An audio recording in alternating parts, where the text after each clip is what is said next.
నమస్తే, welcome to focus TV news. నేను తరంగిణి. ముందుగా బులెటిన్లో హెడ్లైన్స్ చూద్దాం. తిరుమలలో ఘనంగా ప్రారంభమైన శ్రీవారి జ్యేష్ఠాభిషేకం. శ్రీవారి ఉత్సవాల్లో భారీ సంఖ్యలో పాల్గొన్న భక్తజనం.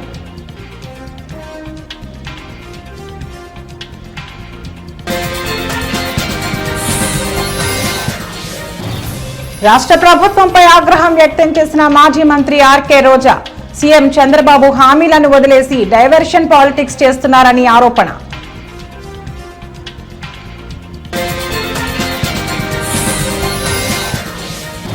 హిందూపురంలో ఘనంగా ఎమ్మెల్యే బాలకృష్ణ 65వ జన్మదిన వేడుకలు. కేక్ కట్ చేసి బాలయ్యకు శుభాకాంక్షలు తెలిపిన పార్టీ శ్రేణులు.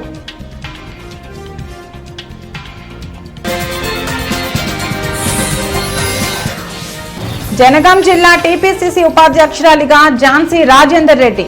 నియోజకవర్గానికి వచ్చిన ఝాన్సీ రాజేందర్ రెడ్డికి ఘన స్వాగతం పలికిన ఎమ్మెల్యే పార్టీ శ్రేణులు.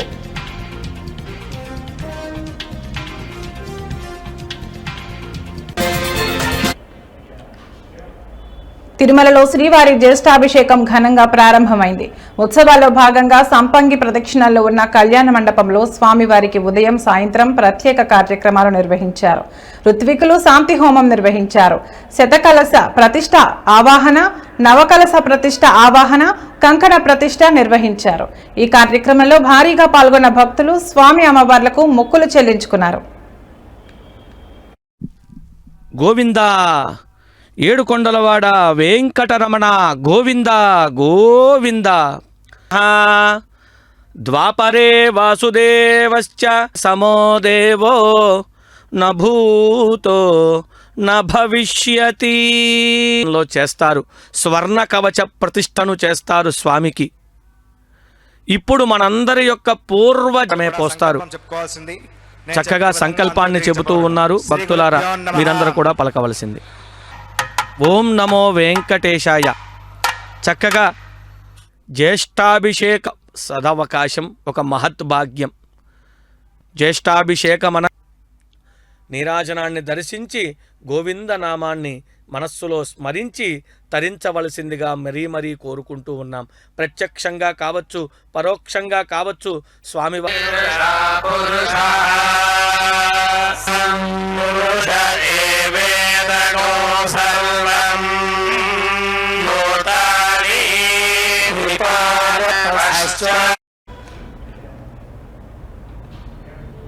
తిరుపతిలోని తాతయ్యగుంట గంగమ్మ 4వ మారు పొంగళ్ల జాతర అంగరంగ వైభవంగా ప్రారంభమైంది. గంగమ్మ జాతర తర్వాత వచ్చే 5 మంగళవారాలు మారు పొంగుళ్లు పెట్టడం ఆనవాయితీగా వస్తుంది. ఈ జాతరలో అమ్మవారిని వజ్రాభరణాలు, పట్టు వస్త్రాలు, తామర పుష్పాలతో శోభాయమానంగా అలంకరించి భక్తులకు దర్శన భాగ్యం కల్పించారు. రాయలసీమ రంగస్థలం చైర్మన్ గుండాల గోపీనాథ్ రెడ్డి ఆధ్వర్యంలో నిర్వహించిన ఈ కార్యక్రమంలో కళాకారులు వివిధ పౌరాణిక వేషధారణలతో అమ్మవారికి మొక్కులు చెల్లించుకున్నారు. ఈ కార్యక్రమంలో చైర్మన్తో పాటు మండలి సభ్యులు పాల్గొన్నారు.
వెనక్కి రా రే, మళ్ళా ముందుకు వస్తారు ఈ అబ్బాయి కూడా.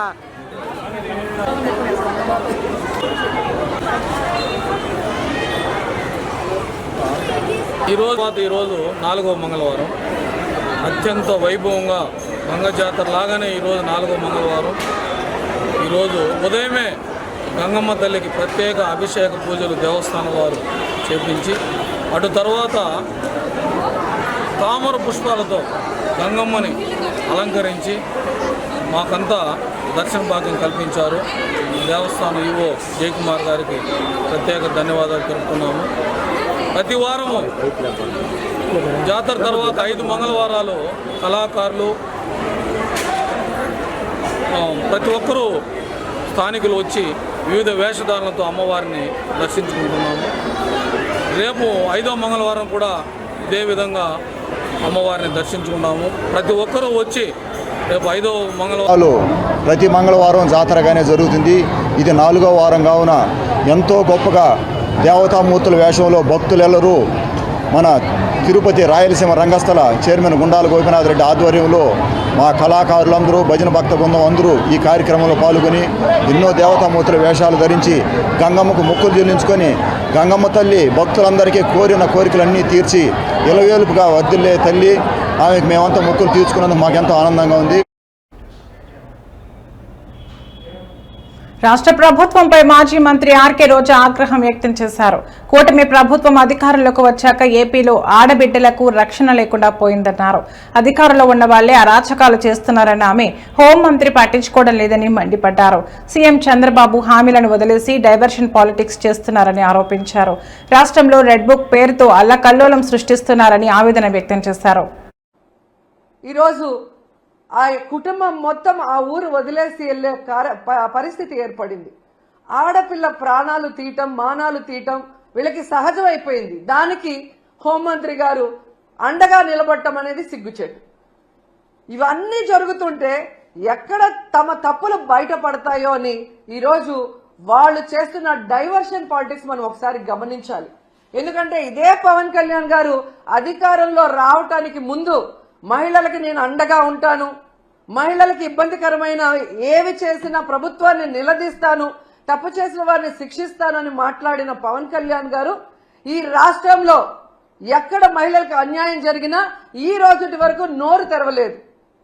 తప్పు చేసిన వారిని శిక్షించమని ప్రభుత్వం మీద ఒత్తిడి తీసుకురాలేదు. అది అనంతపురం అయినా, పిఠాపురం అయినా, తిరుపతి అయినా, అమరావతి అయినా, ఎక్కడ ఏ మహిళకు అన్యాయం జరిగినా ఆయన పట్టించుకోకపోవడం రాష్ట్రంలో ఉన్న మహిళలందరూ కూడా గమనించాలని ఈ సందర్భంగా తెలియజేసుకుంటున్నాను. హోంమంత్రి గారుగా తన అధికారాన్ని ఉపయోగించి ఆడవాళ్ళని కాపాడాల్సిన అనిత గారేమో నా దగ్గర లాఠీ ఉందా, నా భుజాన గన్నుందా, నేనేం చేయగలను మాట్లాడిన గొప్ప వ్యక్తి. అలాంటప్పుడు మీకు చేత కాకపోతే మీరు ఫెయిల్యూర్ హోంమంత్రి అని తెలిసినప్పుడు ఎందుకు పక్కకి తప్పుకోవటం లేదు? ఈరోజు డైవర్షన్ పాలిటిక్స్ లో రెడ్ బుక్ రాజ్యాంగం అంటూ పోలీసుల్ని కేవలం వైఎస్ఆర్ కాంగ్రెస్ పార్టీలో ఉన్న నాయకులకి, సింపథైజర్స్ కి తప్పుడు కేసులు పెట్టి వాళ్ళని అరెస్ట్ చేయించి వాళ్ళ జీవితాలు నాశనం చేయడానికే ఉపయోగిస్తున్నారు కదా. నిన్నైతే మరీ ఘోరమైన విషయం. అసలు ఇది రెడ్ బుక్ రాజ్యాంగానికి పరాకాష్ట.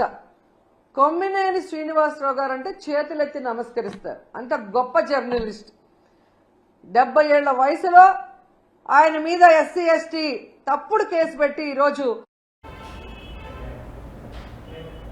హిందూపురంలో ఎమ్మెల్యే బాలకృష్ణ 65వ బర్త్డే వేడుకలు ఘనంగా నిర్వహించారు.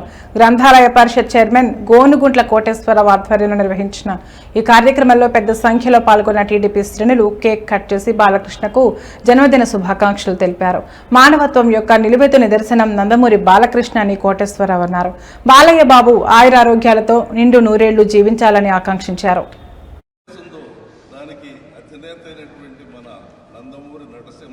అవార్డు తీసుకున్నటువంటి మన బాలయ్య బాబుకి జన్మదినం ఇవాళ. అందరికీ ఐశ్వర్యాలతో ఆరోగ్యంతో విలసిల్లాలని నందమూరి నటసింహం అభిమానులందరూ ఇవాళ కేక్ కట్ చేసుకుంటున్నాం.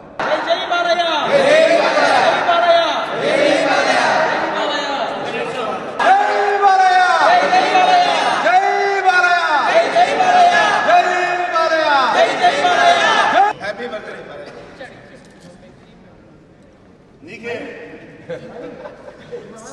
ఇంత 65 ఆంధ్రప్రదేశ్ రాష్ట్ర గ్రంథాలయ పరిషత్ చైర్మన్ ఈ రోజున బాబు బర్త్డేని ఇంత ఘనంగా చేయటానికి మాకందరికీ అదృష్టం కలిగినందుకు సంతోషపడుతూ జై హో బాలయ్య,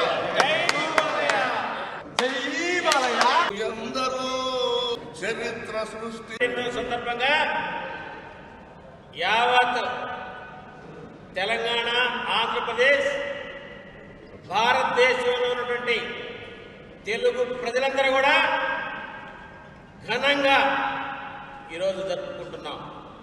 బాలయ్య బాబు అంటే తెలుగు వారికి ఆ రోజు నందమూరి తారక రామారావు గారిని ఏ విధంగా అయితే అభిమానిస్తారో అదేవిధంగా బాలయ్య బాబుని అభిమానిస్తూ ఈ రోజున వారికి పద్మభూషణ అవార్డుతో పాటు వారి 65వ జన్మదిన శుభాకాంక్షలు తెలియజేస్తూ ఈ రోజున ఇంత ఘనంగా రమణ గారు తెలుగుదేశం పార్టీ కార్యాలయంలో అందరి సమక్ష వివిధ శాఖల అధికారులతో చిత్తూరు జిల్లా కలెక్టర్ కార్యాలయంలో సుమిత్ కుమార్ సమీక్షా సమావేశం నిర్వహించారు. ప్రధానమంత్రి సూర్యఘర్ యోజన పథకం ద్వారా రాయితీతో సోలార్ రూఫ్ టాప్ నిర్మించుకోవడంపై ప్రజలకు మరింత అవగాహన కల్పించాలని అధికారులను ఆదేశించారు. సోలార్ విద్యుత్ వినియోగాన్ని పెంచడానికి సోలార్ రూఫ్ టాప్ ద్వారా ఉత్పత్తి చేసే విద్యుత్తో ఇంటి అవసరాలను తీర్చుకోవడంతో పాటు మిగులు విద్యుత్ను తిరిగి గ్రిడ్కు అమ్ముకోవడం ద్వారా ఆదాయం పొందవచ్చని వెల్లడించారు. And all the state governments are implementing. Renewable energy we have to promote. And if we are able to generate more electricity by renewable, so there will be a lot of stability will come in the electricity and the energy sector. And also at the same time, a lot of savings will happen to the community at large. So with that objective, in 2024, Honorable Prime Minister launched this scheme. And the scheme says that 1 kilowatt means 100 units, 2 kilowatt means 200 units, and 3 kilowatt means 300 units to be produced. And if people are ready at the ground level, government will also give them subsidy. And whatever beneficiaries here, they have to pay if it happens. A lot of saving will happen for the public. Energy will be generated, energy will be fed to the grid, and the fossil fuel, other issues, oil, this, that will also come down.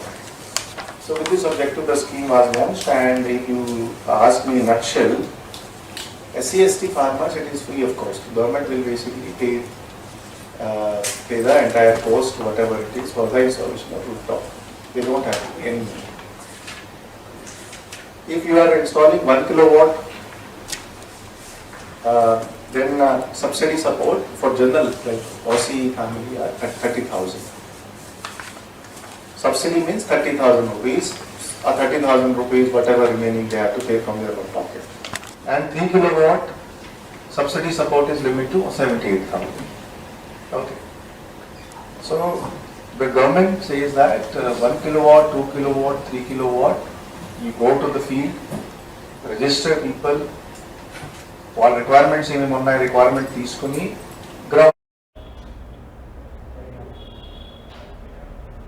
TUDA chairman Tirupati జిల్లా రేణిగుంట మండలం సూరప్పకసంలోని నిర్మిస్తున్న పద్మావతి నగర్లో నిర్మిస్తున్న TUDA layout పరిశీలించారు. పేద మధ్యతరగతి ప్రజల సొంతింటి కలను నిజం చేయడానికి తిరుపతి పట్టణ అభివృద్ధి సంస్థ అనుకూలమైన ధరలతో తుడా ఫ్లాట్స్ ను విక్రయిస్తుందని దివాకర్ రెడ్డి అన్నారు. జంగిల్ క్లియరెన్స్ చేసి వీలైనంత త్వరగా మౌలిక వసతులు కల్పించి వేలానికి వెళ్లాలని ఆయన అధికారులకు సూచించారు.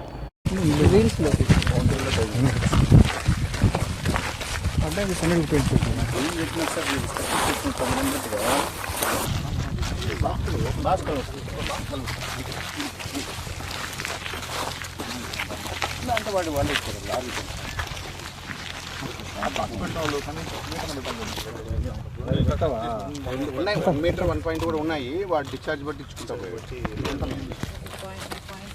అదే 2 ఫీట్ అందు 1 మీటర్ ఉంటేనే బాక్స్ కలెక్ట్ పెద్ద పెద్ద దానివల్ల బైక్ కలెక్ట్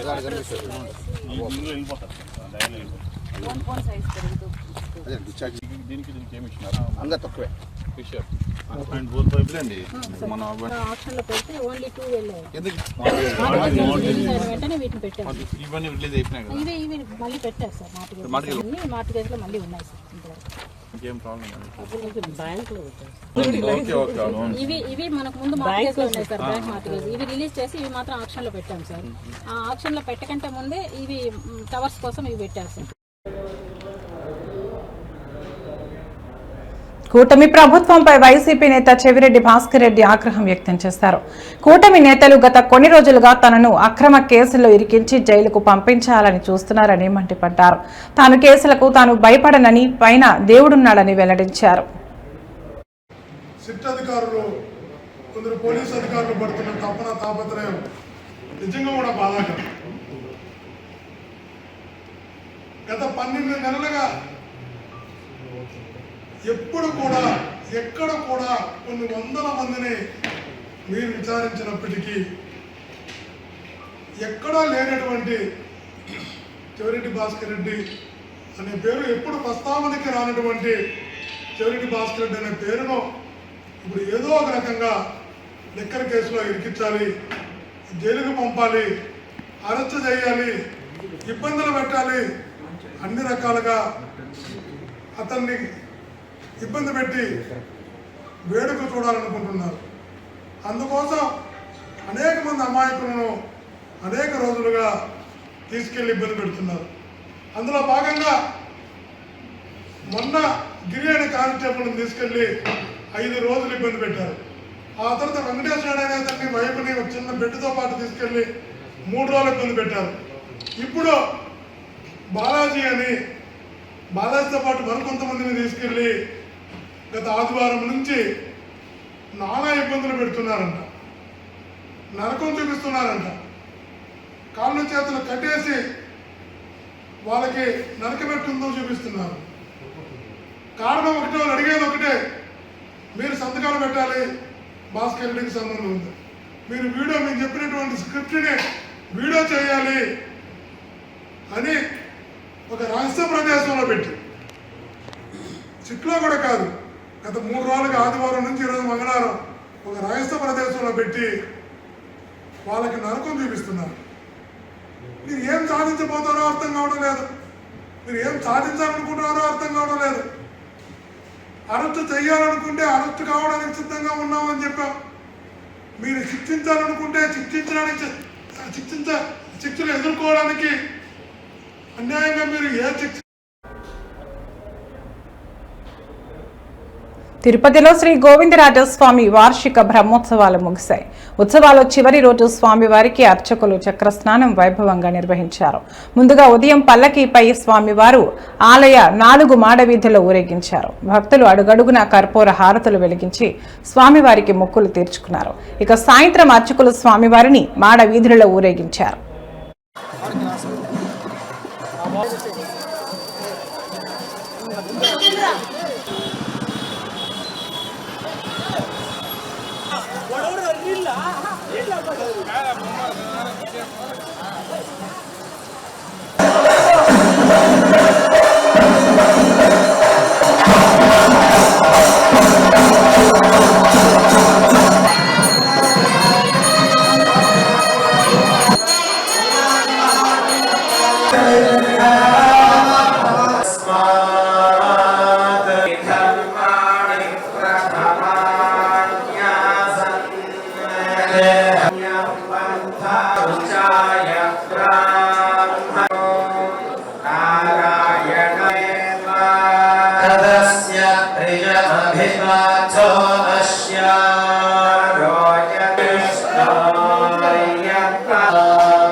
తిరుమలలో శ్రీవారి జ్యేష్ఠాభిషేకం ఘనంగా కొనసాగుతోంది.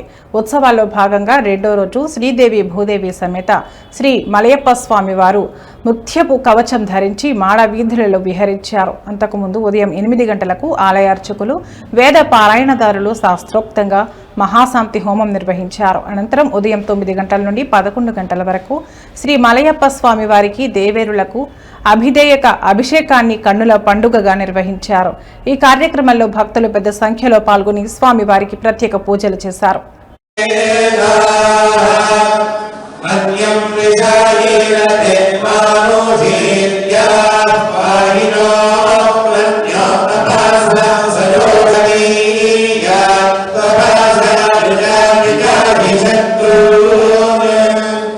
అమిత్రః రుద్రః తస్యః కవిష్పావసో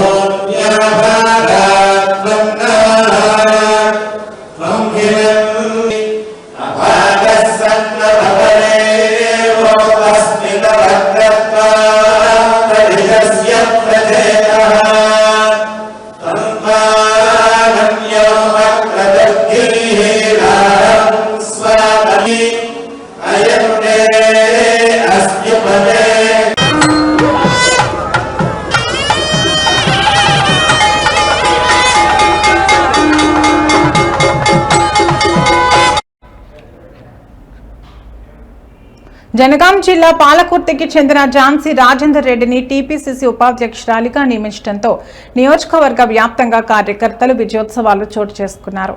టీపీసీసీ ఉపాధ్యక్షురాలి ఎన్నికైన అనంతరం మొదటిసారి నియోజకవర్గానికి వచ్చిన ఝాన్సీ రాజేందర్ రెడ్డిని ఎమ్మెల్యే యశస్విని రెడ్డితో కలిసి పార్టీ శ్రేణులు ఘన స్వాగతం పలికారు. పార్టీ నన్ను గుర్తించి ఈ పదవిని కట్టబెట్టడం ఎంతో గౌరవంగా భావిస్తున్నట్లు ఝాన్సీ రాజేందర్ రెడ్డి తెలిపారు.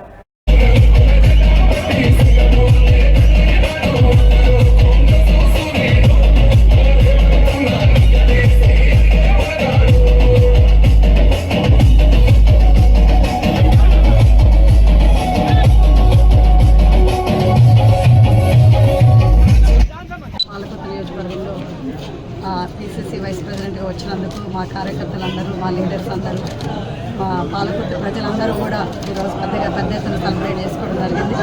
సో అదేవిధంగా మన అధిష్టానానికి కానీ, మరి మన సీఎం రేవంత్ రెడ్డి గారికి కానీ, మరి పీసీసీ ప్రెసిడెంట్ మహేష్ గౌడ్ గారు కానీ, మరి అదేవిధంగా అందరు నాయకులందరికీ, మరి మినిస్టర్లందరికీ కూడా నా తరఫున, మా పాలకుర్తి ప్రజల తరఫున అందరూ కూడా కృతజ్ఞతలు చెప్పుకుంటూ, మరి ఏ టాస్క్ ఇచ్చినా కానీ పీసీసీ వైస్ ప్రెసిడెంట్గా తప్పకుండా నేను దానికి బాధ్యతలు ఇచ్చి తప్పకుండా డిస్ట్రిక్ట్ చేస్తానని ఈ సందర్భం తరఫున చెప్తున్నా. సో అదేవిధంగా మన ఎమ్మెల్యే గారికి కూడా కృతజ్ఞతలు చెప్తూ, పాలకుర్తి ఎమ్మెల్యే గారికి కూడా మరి ఏదున్నా కానీ మరి పీసీసీ వైస్ ప్రెసిడెంట్గా మన పీసీసీ ప్రెసిడెంట్కి. ఇవి ఇప్పటి వరకున్న బులెటిన్ అప్డేట్స్. మరో బులెటిన్లో మళ్ళీ కలుద్దాం. నమస్తే.